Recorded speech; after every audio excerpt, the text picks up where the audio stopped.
Hi, and welcome to the show. Today is Recovery Wednesday, October the 19th, 2016.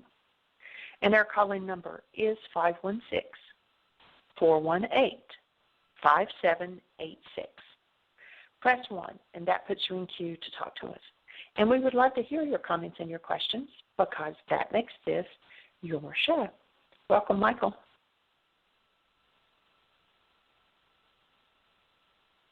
Hello, Michael. Well, I am not sure what's going on there. Hello, Jeannie. There he is. There he is. The mute button. Getting to the mute button is sometimes fun. Anyway, welcome, everybody. We're honored that you're here. I've been giving you a weather report every day from St. Louis. Well, today we've got rain. Cloudy and rain. It's still probably, I don't know, probably 70 degrees out. It's not cold, but for the middle of October, it's been a pretty awesome couple of weeks here. And in the next couple of days, we'll be heading back to Heartland and getting things settled there for the next level of what happens at Heartland. And Jeannie's got an intensive coming up, and we're working on the intensive schedule. It looks like our first intensive this next summer is going to be Laws of Living. We've had several people who've been wanting to do it who are school teachers and found that it usually ends up at the end of the schedule. So the school teachers are back in school. So we're going to start right out with it on July the, you have the number in front of you, Jeannie? July the 7th. So July 7th, we'll be starting with a 16-day Laws of Living, then we'll do 3-day personal code evaluation training, a 16-day Laws of Living, and then we're looking at what else is going to plug into the schedule, whether we'll do a 9-day or a 16-day Laws of Living at Heartland, or pardon me, codependence communication at Heartland, or we've had a conversation with some folks up in Michigan, and we may go to Michigan to do that codependence intensive. So we're just kind of keeping you posted on where things look like they're moving. You got something to add there, Jeannie? Well, you had just said 16-day Laws of Living and then 3-day personal code, and then you said 16-day Laws of Living again. And I was just going to say, no, after the personal code is a 9-day why and a 9-day teacher's training. Right. So that's our upcoming schedule for next summer. We're looking at perhaps in, I believe it's the latter part of March, or some people had asked about doing a 9-day intuitive development. We haven't done that in a couple of years, so we may do a 9-day intuitive development in North Carolina. We're checking out the possibilities in that. In the meantime, it's all about recovery, and the recovery of true being, recognizing who we are. If you hold a newborn child, you know exactly what a human life is. And what we're looking to do is to support people really, truly living in their human lives, living as human beings. That is that sweet, awesome, active presence of love. And when the mind gets lost in the world of hostility and fear, it can create so many bizarre hallucinations that tries to make itself right. It tries to put itself in a picture where everything is rosy and wonderful. And unless there's the physiological experience of the presence of love, things aren't rosy and wonderful. It's a pretty easy determination as to where you are. If there's hostility or fear happening in your mind, and yes, your mind's telling you all the stories about how your hostility and fear is all about them and it's their fault, but sooner or later you got to stop the denial and recognize, I'm the one who's feeling this, so maybe this is about me. Maybe I need to work through it rather than pretending that it's all about everybody else and keeping the conversation focused outside of oneself.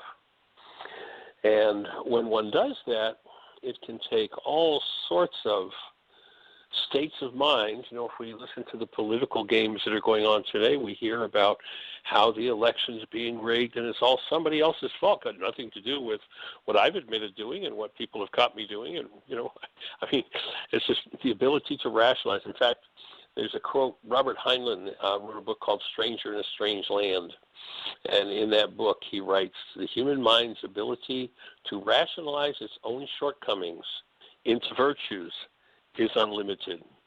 And we're getting to see that big time on the national stage, and it's just, it's time for healing. It's time for an opening in the game where each of us can begin on a new level every day to bring forward the sweet active presence of love and open a space for something other than the old hostility and fear games to keep moving forward. So it's the removal or forgiveness of the hostility or fear. We want to be really clear and point out that forgiveness has nothing to do with me letting you off the hook because there's hostility or fear in my mind. Forgiveness is the tool, as it was taught in the first century Aramaic, that I apply to my hostility or fear in order to be free of it, in order to be rid of it. So we want to be really clear that that's where we're going with the forgiveness process. And there's nothing in the work about letting other people off the hook for what they've done. Now, should you choose to pardon someone, that's a nice thing to do. If they're off target, pardon them, great. But please, please don't call that forgiveness. Because if you make the mistake of misdefining forgiveness and you call letting other people off the hook forgiveness, then you'll never do the actual forgiveness work. And 2,000 years ago, if you were in a state of disturbance or upset, Yeshua would have said to you, you must forgive from your heart the wrongs of your brother. So whatever it is that you're feeling that you're in denial of, and because of your denial, you've dissociated or hidden from yourself and are using that data to produce your brain's image of others. Whatever that is, you've got to go in and remove it from yourself. And the tool for removal is called forgiveness. So that's what we're here to share. That's what we're here to bring to all of the globe. We're honored that you're here to be part of the process. And let's check in with Gail and see if the young lady's with us today. She is, and she's on. Hey, Gail, how are you, young lady? I am doing well. It sounds like you were doing well as well. We're rocking right along. Awesome. I'm on my way home from Minnesota. I am south of Bloomington, Normal, which is where I'm originally from. And I should be home in about 2 hours, depending on the weather. I think we're starting to get some of that rainy, stormy St. Louis weather coming through. Right. And your journey north was a good one? My journey north was a good one. It was very productive. The talk that I did on humility went really well, and I incorporated that definition that you gave me about seeking the high and best for everyone, for self and everyone else involved, and that is a really good spot check inventory device as well. On top of going, am I reacting out of being the space of love, or am I coming from the space of self-centered fear, or am I wanting the highest and best for everybody involved? And that kind of nips my judgment, because that's my number one character defect, is to go to a space of judgment and acting out of that. And if I'm going to a space of judgment, even with the best of intentions, if it's not coming from the space of love, I'm the one that is off target, and that has become a very effective method of doing a spot check inventory, and I'm grateful for the definition of that as well. Fabulous. But I was able, oh, go ahead. Oh, I was just going to ask if there was anything in particular that was a powerful takeaway from the conference that you went to that you could share with us.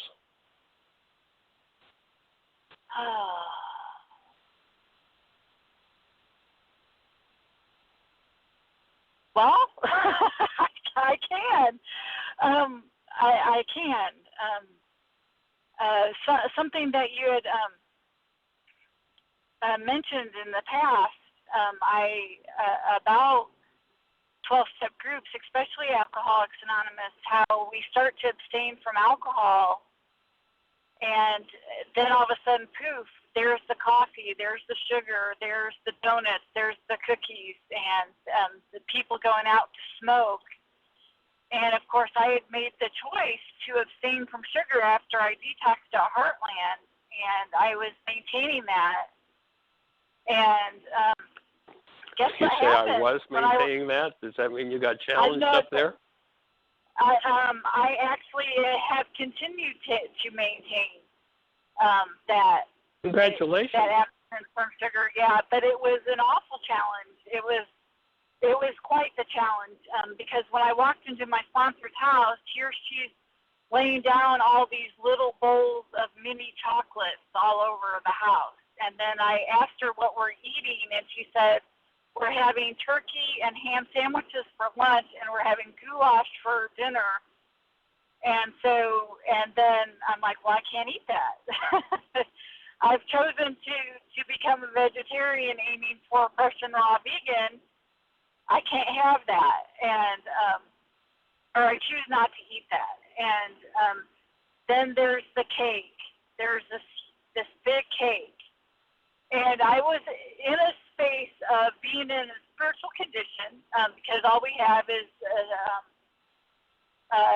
a daily reprieve contingent upon our maintenance of our spiritual condition. And then talk starts coming, and the tears are starting to roll. Everybody else is reacting. The shares is going on.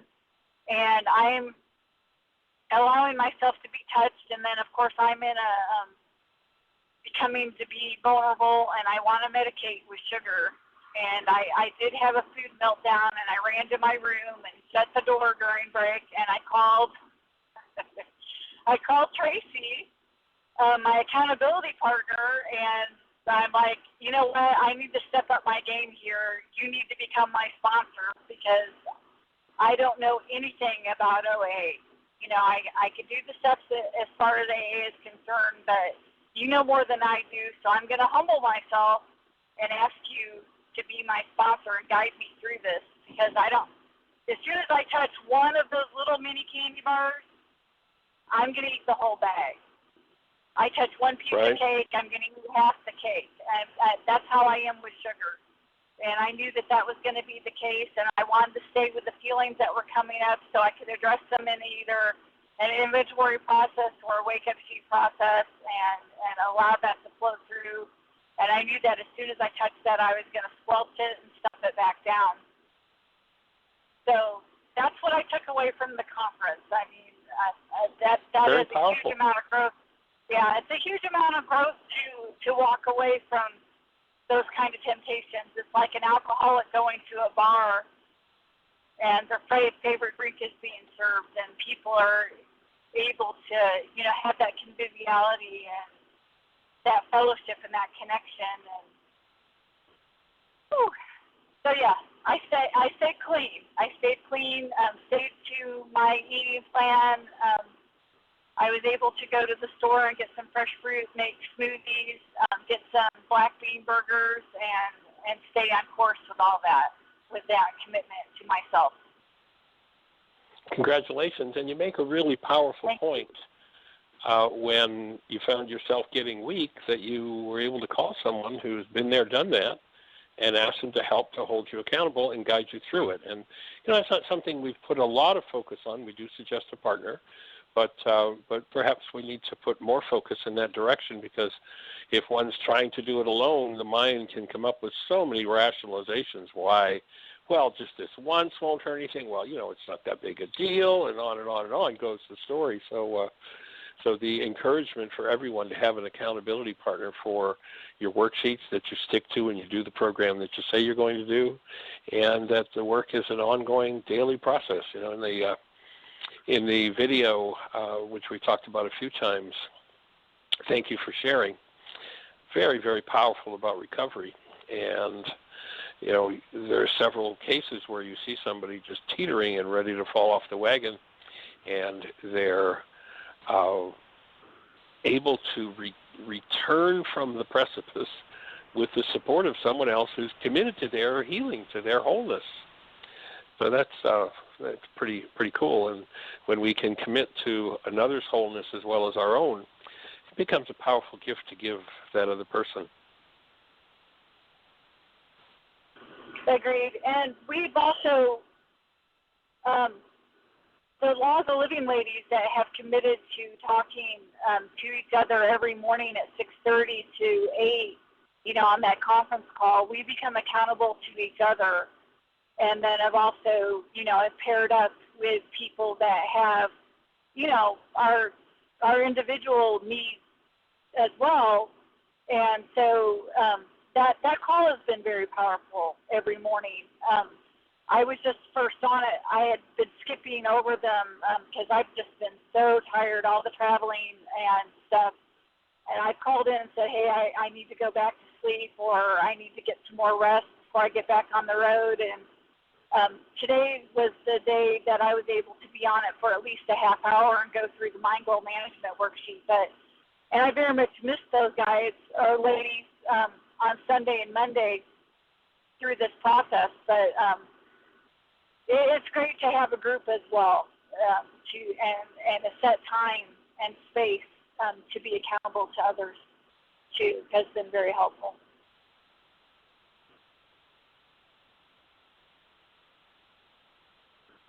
Michael, I can hear you talking from the other room, but you're not coming through the show. So powerful support, and that phone call is a daily event for anybody who's done Laws of Living, whether you did it this summer or you did it 25 years ago. Doesn't really matter. You're welcome into that call and to return to engaging in the work on another level. And then there's also the call that happens on a daily basis, 5 days a week, or I guess it's now 7 days a week, from noon to 1 o'clock Eastern Time, for those who want to have support with the worksheet. So you can call in to the number. Let's see. Do you have the number handy, Jeannie or Gail? I have the number. I have it committed to memory. So, oh, great. You want to share with us? I don't. There's also a call at 10 o'clock at night for Laws of Living as well, because there's an exercise of canceling, marking successful and canceling what wasn't completed, and then reframing the goals for tomorrow or the following day. And then there's also the dream worksheet. And I've been on there by myself quite a bit, but that's okay. I'm very good with that. That commitment, with having that commitment, I'm able to complete my work with, I have to be up, I need to be on the phone, and I'm going to complete my stuff and have it ready for the morning call, and where the temptation to just go to sleep, would be there, and has been there in the past. Anyway, the phone number is 515-739-1020. And the code to get into this conference call is 959-327-POUND. And so, that is for anybody that's taking Laws of Living, is wanting support and maybe starting and completing the homework, or just a refresher. And we go through the worksheets. And awesome. Are the calls being recorded, Gail? No, they're not. And you know what? They need to be. Okay. And they can be. And I keep forgetting about figuring out how to do that and getting that done. So that we're going to maintain be beneficial. Yeah, absolutely. Absolutely. Fabulous. Well, anything else to share on the recovery issue?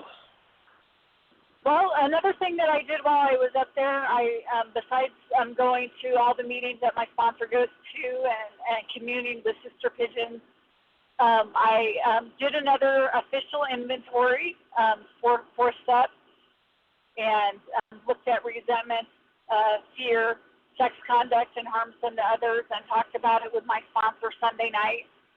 And so that was amazing. I needed to go through that process again, not only for myself, but I'm coming up with 5 ladies that I started sponsoring about 2 months ago that are going through this process as well. And so I just wanted to see how my sponsor did it so I could be a maximum service while I'm listening to 5 steps as well.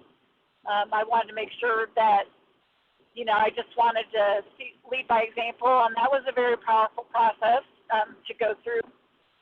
And I ended up in healing crisis that evening and following morning, and that's okay as well. And then I stopped in on Dr. Tim's group yesterday on the way back through, and that was a powerful session.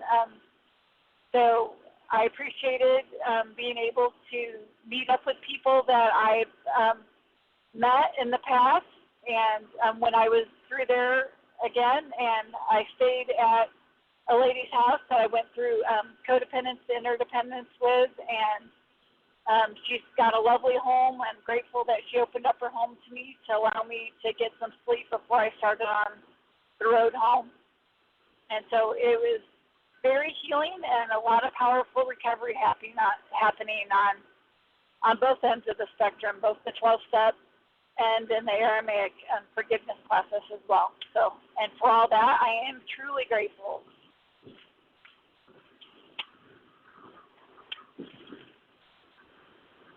And one other thing real quick, I'm doing my Mind Shifters group tomorrow at the Fayette County Hospital in the new conference room. We've been moved, and that's okay. It's from 6:30 to 9, and I know that I'm going to have at least 3 people in attendance, if not 4. And so, and then there's going to be an opening for starting something in Effingham, which is about 35 miles east of where I'm at. That's something that the lady in orange wanted to do. And so that, it's starting to pick up and people are interested, and it's definitely a message that needs to be carried to where I live. Fabulous. Gail, did you say your support group had moved locations? It's in what they call the community room instead of the same old hospital room. It's at the same hospital, so it's at the community room. So that could be changed on the flyer, and if you could take my last name off the flyer as well, I'll get those printed up and distributed, and I'll get the radio station manager called and see if we can get some other people to participate. Okay, we'll do it. Okay, fantastic. Thank you so much. Fabulous. And have you looked up at Meetup? Because I was preparing for my trip up to Minnesota, I have not had the opportunity to pursue that. But I will do so when I get home. Cool. Fabulous. All right, well, let's check in with Dr. Tim and see how he's doing today. Dr. Tim is not with us today. Oh, Dr. Tim's not with us. Well, then we'll just send him a blessing Well, and say... He just, hold on. He just popped onto the switchboard. Hold on. There you go, Dr. Tim, you're on. Tricky. I have been on for all but the last 7 minutes or so, 5 minutes maybe. I had to answer a call, and I hopped back on, but I forgot to hit number 1. So we had a guest in our group last night. We had our support group in Woodstock, and we had this, gypsy, nomad, traveling woman. I forget her name, but she's all over the place. And so she came and sat in. It's the second time she's been there. So that was nice to have Gail in our group. And she was quick to point out the difficulty with regulatory speech and way of mastery. So she's on her job. She's working. She recognizes regulatory speech and using it well. And so it was just a blessing to have her there. So thank you, Gail, for being in our group, helping swell our ranks. Because that's that gypsy woman you're talking about. Okay, I got it. That's the nomadic gypsy woman. There you go. Okay, I wasn't putting 2 and 2 together there for a minute. And we had, lately we've had 5 or 6 people rather than the 8 to 15 that we had for so long. So, and it's, it's in flux. That church is apparently just got a new minister, so they'll have all kinds of opportunities to learn forgiveness as different people have different opinions about how a church should be run. And so that could be part of the change in the population of our group. But we had a lovely group, and then one of our long-term members did a worksheet that was quite productive, and that's why I do this work.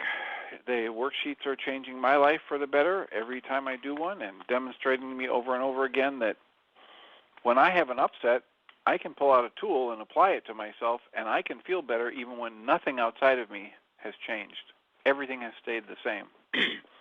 And I'm in a completely different frame of mind and energy, and So I can return myself, I can recover, as we talk about on Wednesdays, I can recover my awareness of my true nature as love. And when I live from that awareness, life is fabulous. And Aha.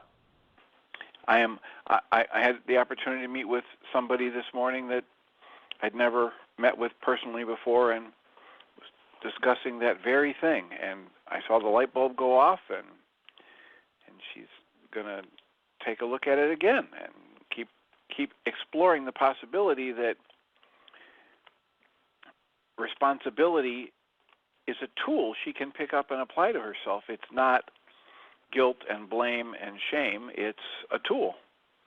And it's a tool that will allow her, she'll pick it up and use it in her life. It will allow her to have the ability to respond differently the next time she's in the same kind of situation she's been in over and over again. I think somebody should write a book about why is this happening to me again?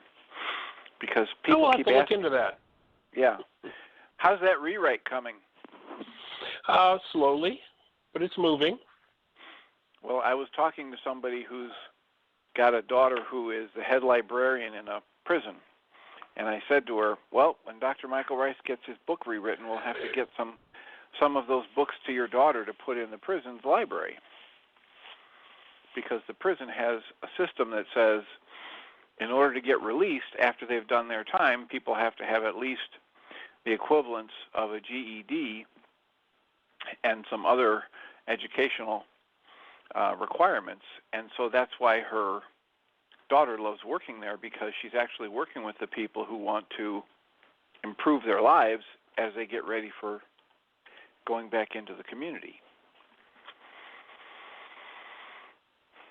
So thank you, Dr. Ryce, for your work and for the work that you've done in the prisons, because that allowed me to share that with her and say, you know, we're able to provide an opportunity for people where that opportunity opens and the tools. So there might be something coming down the pike there. Awesome. And if you want to drop us her name and address, the prison address, I will send them. I do have a couple of books at home.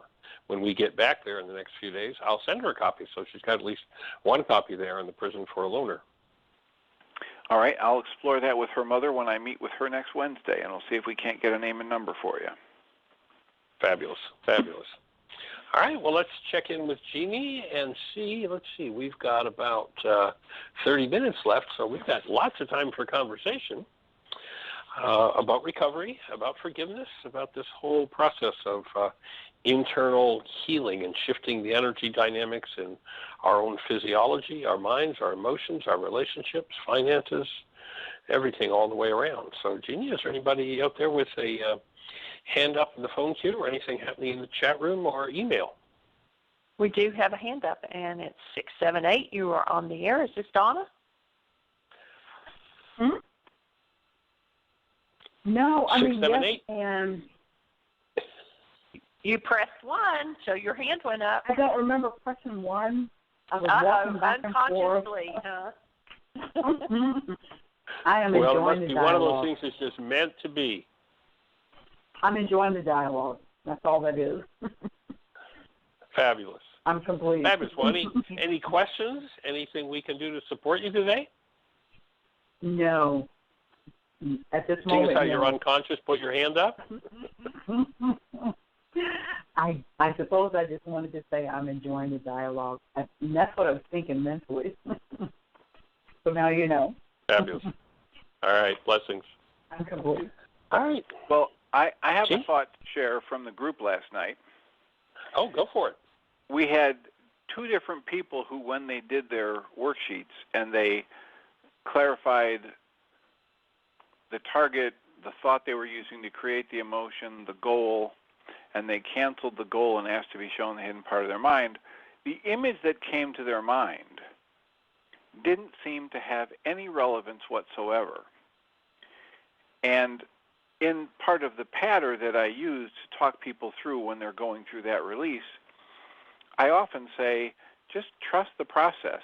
And it doesn't matter how disjointed the thoughts or the images or the physical sensations are, just make note of them, because whatever comes up is going to be part of what you need to see to begin to heal here and move forward.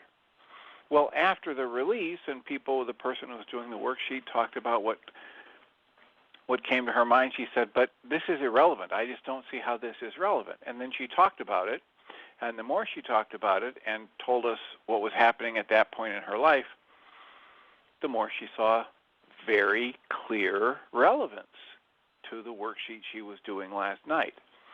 And then another person who was doing a worksheet had the same experience, where she thought that what was coming to her mind was, maybe she was just trying to think it through too hard, so she was thinking of an image rather than just allowing something to come up because it didn't seem connected. And sure enough, as she sat with it and discussed what the issue was in her worksheet, she saw more and more how it was very relevant to these images that were popping up in her mind. So I'm frequently taking time in the worksheet process to remind people, just trust the process. Often, if I ask to be shown a solution, an answer, a different way to look at a situation, something will pop into my mind, and my conscious logical mind will be tempted to say, oh, that's silly, that's not relevant, I must be trying too hard. And in lieu of that, we recommend play with it a little bit. Let it sit there. Just pretend that whatever comes to your mind is somehow relevant and watch how it unfolds.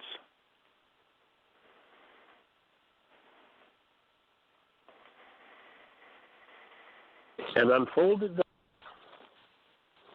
it always amazes me. Always, always, always amazes me what people drop into when they can't let go and collapse the perception that the problem's outside of them. It's always amazing, and of course it's a skill to develop, to be willing to look there and to begin to decode the information that's inside, because so often it's been pushed away and pushed down and pushed down and pushed away for so long that when it comes forward, it's just not comprehended at first. And it's a practice, for sure. All right, so Jeannie, anybody else with a hand up? Any emails or texts? Anybody with a question or thought in the chat room that we should be aware of? Nothing in the chat room, and nobody has a hand up right now. I have been going back and forth with the two ladies, one in Finland and one in Poland. It's been pretty interesting. And the one lady had written me back that, she was trying to follow my direction and feel the anger that I told her to feel. And I wrote back and I'm like, reread my letter, because that is not what I said. I said, according to your words, you have anger in you, and you need to acknowledge that, embrace it, and look at it, forgive it. I said, as long as you're denying that you're angry and you're saying everything's awesome and wonderful, I said, then, you're in denial and you're telling yourself a lie. And she wrote back and she's like, oh my gosh, I went back and reread, and you didn't say what I said you said.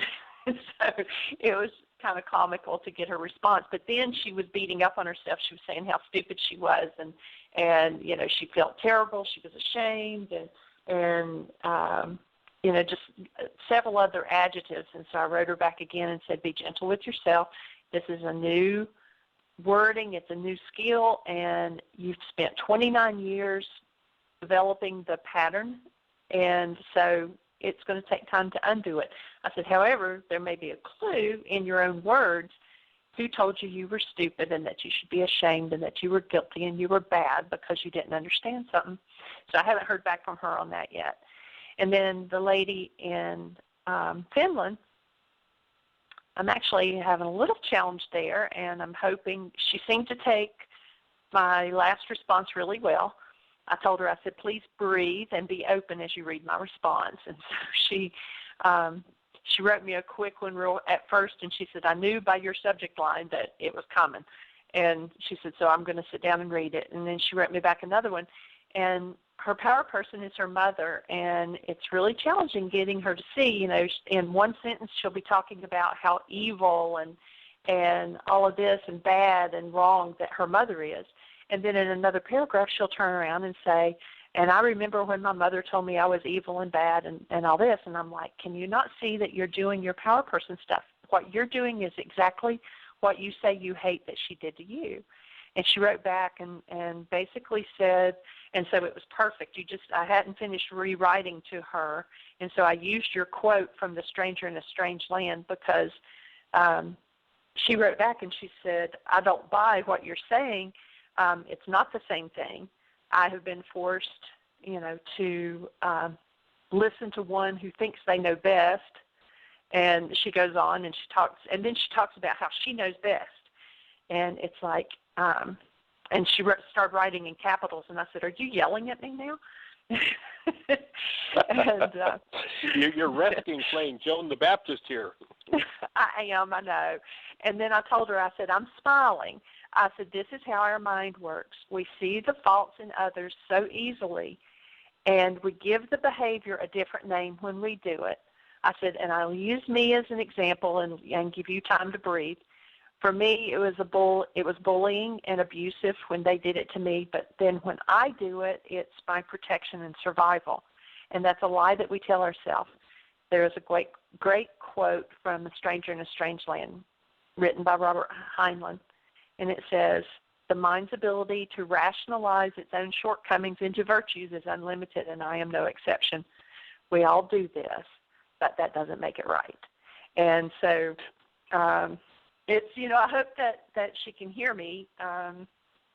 It's, perhaps I need to let it rest and let her breathe a little bit.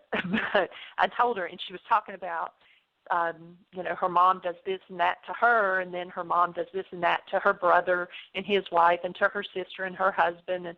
And I said, they are grown people. I said, you say that your mother's always trying to fix everybody else's stuff.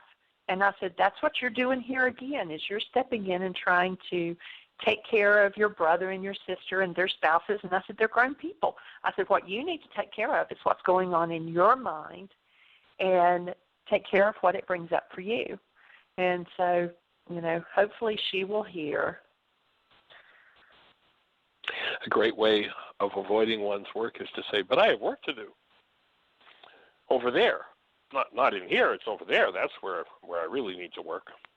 And that's a powerful way to avoid looking inside and doing the work inside.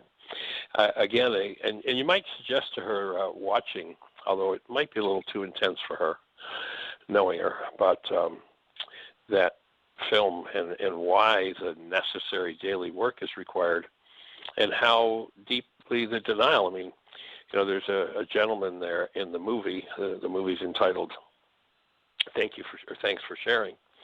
And there's a man in the movie who's a medical doctor, but he's a sexual pervert.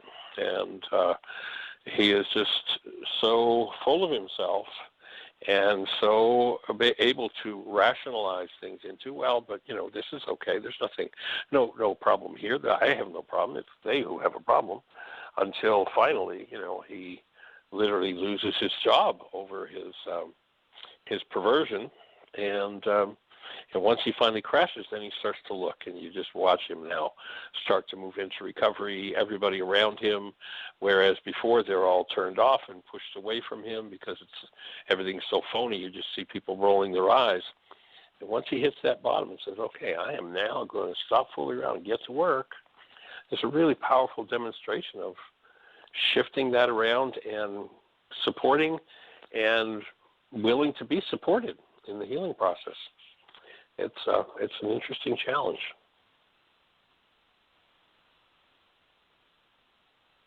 For sure. And we did have a hand just go up. And so it's awesome. Let's say hello. 901, you're on the air. Who do we have?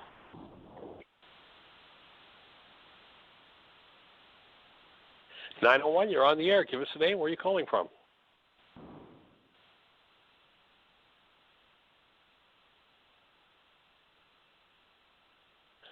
Hello, area code 901. Oh, perhaps they've turned away from the phone. We'll give them an opportunity to call back. Okay. So our call-in number, go for it. Great minds think alike. There you go. 516-418-5685. 5786. So if you're on one of those stations that we can't see you in our control panel, or you're in the chat room and you'd like to talk with us and ask a question, call in and push 1. If you're in the phone queue and there's some way we can support you in clarifying any of the principles that we're talking about, clarifying the use of the tools, that's what we're here for. Push 1. A little hand goes up through the magic of technology. Go for it. 901 is back. Hello, this is Brenda. And I well, welcome, young lady. Glad to hear your voice. Thank you very much. I wanted to, Dr. Tim, when he was talking about the worksheets and just going with the flow instead of thinking about it too much, I've had a couple days in which I have fervently been doing worksheets to clear some power person stuff. And he's exactly right. I just went through it, and whatever popped into my mind, I put it down. My goal was to get 6 of them done in the 11 o'clock to noon Central Time hour that we have the wake-up sheet report, the wake-up sheet support. And for the last 2 days, I have successfully done 6, which is amazing. So I wanted to also add that he's exactly right in that I was writing things. I went, this does not have anything to do with what I started to at the top. And yet it moved me into something else. And I did 5 of the worksheets, still with the tension and the physical tension and the emotions. And it wasn't until about the middle of the 6th one that I suddenly got a nice relief. So it doesn't always come at the beginning, but if you just let it go and just write whatever comes into your mind, I can attest to the fact that it is beneficial. And I also wanted to tell everybody about the 11 o'clock call. This has been amazing that Tracy started. And she was talking the other day about her joy in doing worksheets. And it just did a light in my mind. I went, joy in doing the wake-up sheets? So I started putting the joy in the thought of the wake-up sheets. And for the last 2 days, it has been a joy. It doesn't feel good doing it, but I'm doing it with a whole different attitude. So anybody who wants to support and come in, and actually we had one of our, Ann was at the dentist today, so she was not able to talk, but I believe that she was doing the worksheets in the dentist office. So, but she was there for the support. And then at the end of the hour, we just kind of let everybody know how many we got done, and that's it. So it's very simple and very, very helpful. And that was my contribution for today. Fabulous. Well, one of the thoughts that I have, if the worksheet support time from 11 till 12 Central Time is going to become a permanent thing, that we could set it up as a radio show, use the same call-in number as a radio show, and then it would be available in the archives automatically for anybody that wants to tap into the worksheet process. So if it feels like that becomes appropriate, we can start to set that up and make the announcement that now the radio show is 2 hours. I think that Tracy and I have, discussed this, and Tracy had suggested that we do it continuing after we get done with the Laws of Living 10-week homework, and I'm all for that. I heard earlier, I believe you said it was 7 days a week. I think right now we're doing 5 days a week, Monday through Friday. However, right. It's so simple to get on because you just get on, say hello, I'm here, and then we mute for the hour as everybody does their work or whatever they're wanting to do, and just report at the end that we've, how many we've completed. So I'll talk to Tracy about that and the other ladies in our group, and I see no problem with that. I intend to be on it. Cool. Fabulous. Well, I had understood actually that you had picked it up and you were doing Saturday. You had extended out and doing Saturday and Sunday as well. So, but I guess if that's not a permanent feature, 5 days a week is fine.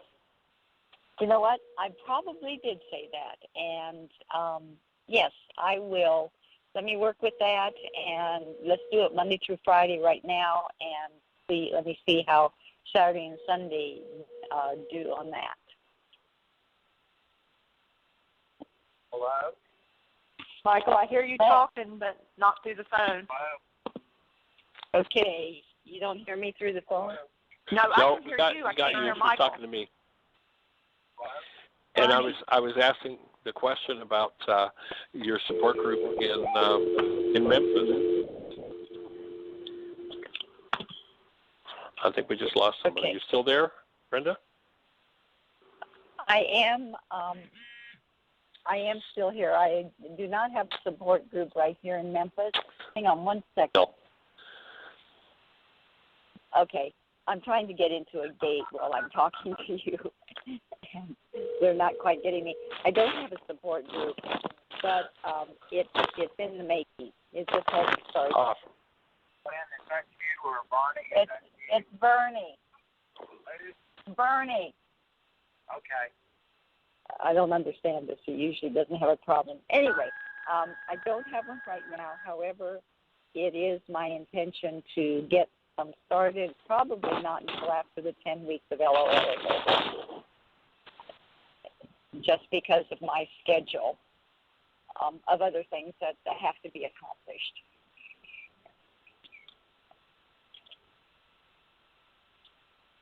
And Michael, you're not talking again. I can hear him through the room, so I know he's talking to you, but it's not coming through the phone, so he's not unmuted. And my apologies for that interruption. I'm okay now. Okay. Michael, are you there? All right. Well, anything else we can do to support you at this point, Brenda? That is it. Thank you very much. I appreciate it. Thank you, Dr. Kim, for reaffirming that if you just let the mind go, it will do what you have to do. And Ruka will support in that, and it brings up very, very interesting results. So thank you again. Y'all have a wondrous day. It's in the plan. Bye-bye. Thanks, Brenda. Take care. All right. Well, who's out there that we can offer some support to? Big and important part of the whole process of healing is the questions that get asked. And oftentimes I hear people saying, well, but my question is just kind of silly, or it's not that important, and the questions are really the key to the whole process. And I know that personally I get gift after gift after gift from the questions that people ask, arenas that I've never even thought about. And this question comes like, oh, there's another application. There's another corner for us to go.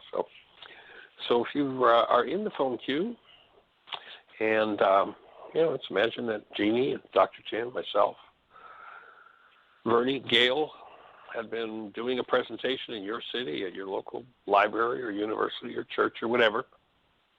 Afterward, as we walk down off the stage, what would you be wanting to ask Gail about that process of doing an inventory? What would you be wanting to ask Jeannie about the work she's doing with these two ladies from Europe? What would be the question that you would like to get some refinement and some deeper understanding on? And we're here to bring forward, to the best of our ability, answers to those questions and open the next level of the healing process for everyone involved in the work. Whoa. That was interesting. What? Did there was just a loud noise that came through my phone. Not here. Nobody else heard it? Yeah. Oh, okay. No. Strange. Okay. So Jeannie, another part of our group last night was this discussion about, are we here to do an intellectual exercise? Are we here to figure out who's right or who's wrong? Or are we here to usher ourselves into a space where we have an experience, where we are more tuned into that source within, so that we start coming up with more of an aligned way of living that allows me to extend love in every interaction. And one of the things I was offering is that this isn't about Michael Ryce has all the answers and, Dr. Tim is the genius here. This is about using tools to remove what's less than love from my system so that I can be more clearly able to hear that still small voice that's within all of us that will guide me to truth and happiness and help break off the effects of my errors if I just ask it to. So that was, for me, a really big part of the group again last night when we came around to this discussion. And it's not about whose teacher is more aligned with the truth or whose, literature or whose scriptures are more authentic. It's about when you align with the power that keeps your heart beating and your breath moving, and you get that conscious logical stuff and the identification with yourself as a separate being, you get that out of the way, you then have as much access to the power within and the wisdom of how to align with the eternal forces as any other person who's ever lived. And that's our goal in this work. Absolutely. Good point, Tim. It's in every one of us that the whole process is to do what it takes to let loose of the non-being self and be in touch with it, because that guidance system is absolutely available to every person on the planet. And when we're aligned with it, the results are nothing short of miraculous.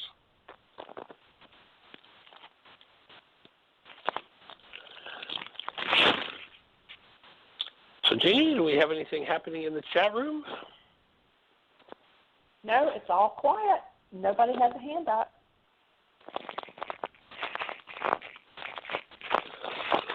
Then who's out there with a question in the phone queue?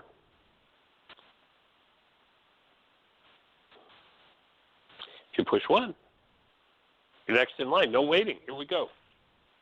It's interesting how often people wait till the last minute. We're down to about, 6 minutes? So we got time for one good question. Well, while we're waiting, go for it. Is that Gail? Yeah, I was. I popped back on. Something else that we talked about last night is reaching that space of neutrality. That was something that came across the readings that we were doing with the Way of Mastery.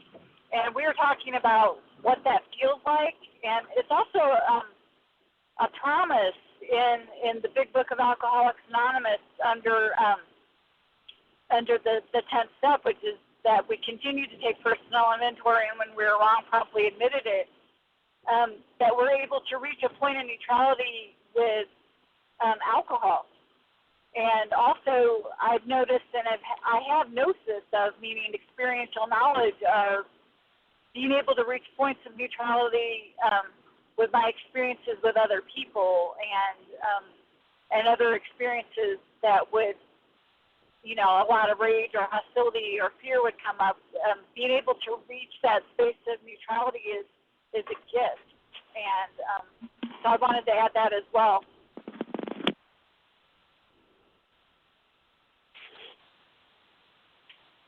Awesome. Yes, it's in that state of neutrality that active present love comes forward most easily. If one's in, taking a position in one direction or another, the tendency can be to lose contact with it. Not impossible, but to lose contact with that presence of love. And the whole idea is to keep bringing that love forward, bring it forward, bring it forward.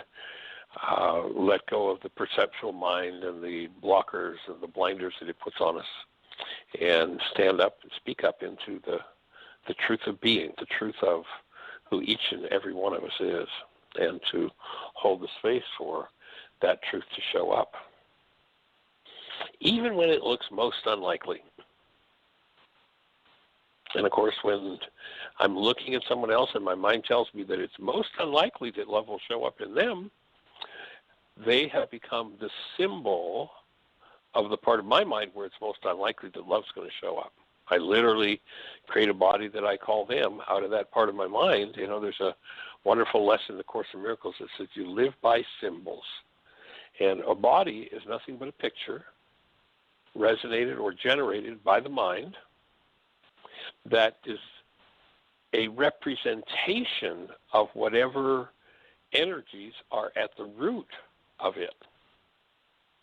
And so if what's at the root of the output of my mind is some sort of fear or hostility or rage, and I'm saying to this person standing in front of me, you enrage me, you make me sad, you hurt me, then that particular body, that particular generated perceptual construct in my mind is a symbol of that part of my mind that holds that painful, traumatic event. And what I'm always looking to do is to bring those events forward. If I'm in disturbance, to bring that disturbance forward in the presence of love so it can simply be dissolved. And once it's all dissolved, there's nothing left but the truth of being, the truth of that sweet presence of love that we're each designed to function out of. And that's what we're here to support. And if you haven't engaged in the forgiveness processes yet, we invite you to go to our website, www.whyagain.org. The first thing you might want to do is on the right-hand side of the home page, or actually all of the pages, you'll see the social media links. And the bottom one is YouTube. If you click on the bottom of the social media links, that will take you to our YouTube channel. There are, I don't know exactly how many, 100 or more videos there to watch. We invite you to go to the YouTube channel and in particular go down the list. There are 3 videos in the list that you'll find, I think, most helpful. The first one, the picture is a picture of the world as a shot from space in a blue background.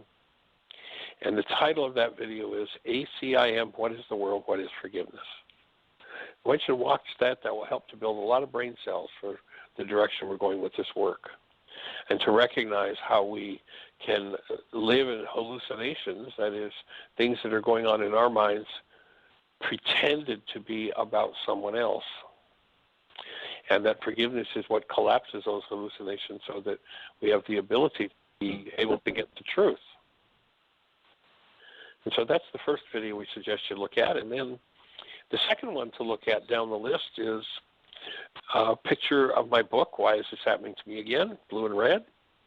That's the icon that goes with it on our YouTube channel. And the title of it is PowerPoint. So catch the PowerPoint. It's about 22 minutes. It walks you through 35 years of work with working on and understanding first century Aramaic forgiveness process. Then the third video we suggest that you watch out of the 100 or so is the one entitled, Why Is This Happening to Me Again? There's a 52 or 53 minute, it's actually the first hour of the newest Why Is This Happening to Me Again workshop. So we invite you to go to that, and what you'll find is those 3 videos together will open a huge space. And then if you go back to the home page, in the upper left-hand corner, you'll see the words Start Here. And you start out with those words, Start Here, click there, and a whole series of links will open that'll walk you through the whole forgiveness process. And if you have questions, we're here 5 days a week, an hour a day to answer those questions. Thanks for joining us. Create the best year yet of your eternal life. It's an awesome gift to give the world. Blessings.